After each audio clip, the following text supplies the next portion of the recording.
मधुबनी का है, ये ठीक है। नहीं हमारे राहुल भाई हम लोगों के बीच में पधारे हैं। आज इस देश में मोदी की सरकार में सारे किसान जो सबका भरण पोषण करते हैं वो आज भिखारी का ऐसा बन गया है। हम अपने महान नेता इस देश के राहुल भाई से निवेदन करेंगे, एमएसपी को कानूनी दर्जा दिलाने की लड़ाई आप हमारे तरफ से लड़िए। हम लोगों का हाल दिन ब दिन नीचे से नीचे गिरते हुए चला जा रहा है और वो आपके सामने खुद दिखाई दे रहा है कि कितना कमज़ोर सब 10 बीघा 12 बीघा 15 बीघा खेती करने वाले लोग हैं। लेकिन सबका हालात को आप देख रहे हैं, अपने सामने देखिए कितने कमज़ोर और नहीफ हैं। मजबूर हो कर के ये किसान का आल औलाद पंजाब, दिल्ली, हिमाचल प्रदेश या दीगर दूसरे जगह जा रहे हैं, जो बड़ी दुख की बात है। और हम लोगों को एमएसपी तो सिर्फ सुनाई देता है, इसका कहीं दूर तक कहीं कोई अता पता नहीं चल रहा है। उत्तर प्रदेश में भट्टा परसौल एक जगह है, वहाँ जाकर मैंने ज़मीन का मामला, किसानों की ज़मीन का मामला जाके छेड़ दिया। उसके बाद हिंदुस्तान की पूरी मीडिया मेरे पीछे पड़ गई, बिल्कुल उनका बर्ताव बदल गया। क्यों? क्योंकि जो किसानों की ज़मीन की बात थी उसको मैंने जाके उठा दिया। उसके बाद भट्टा परसौल के बाद यूपीए ने, कांग्रेस पार्टी ने ज़मीन अधिग्रहण बिल पार्लियामेंट में पास किया।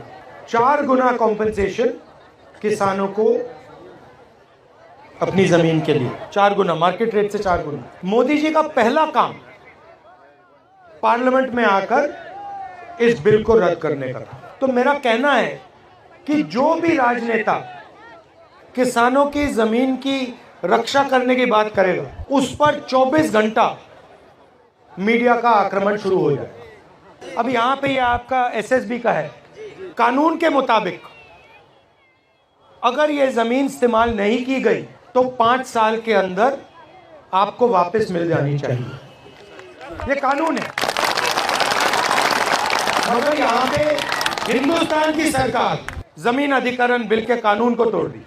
और मैं आपको आश्वासन दे सकता हूं कि अगर हमारी सरकार आएगी तो एकदम ये जो आपका काम है हम करके आपको दे देंगे।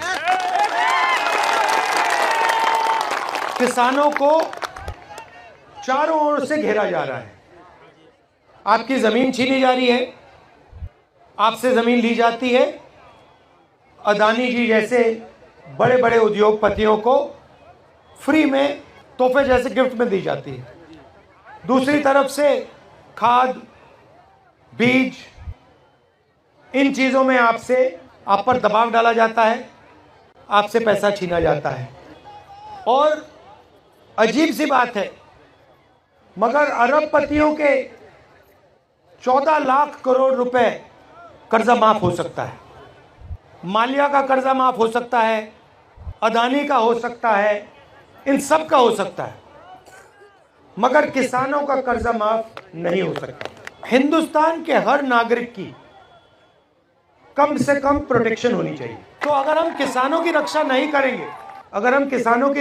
करेंगे, चाहे वो एमएसपी की बात हो, कर्जा माफी की बात हो, सही दाम दिलाने की बात हो, अगर किसान को ये नहीं लगेगा कि देश की सरकार हमारी रक्षा कर रही है तो देश आगे नहीं बढ़ सकता। और आज सच्चाई है कि जो किसान के दिल में जो डर है उसको सरकार मिटा नहीं पा रही और किसान ने सरकार पे पूरा का पूरा भरोसा खो दिया है।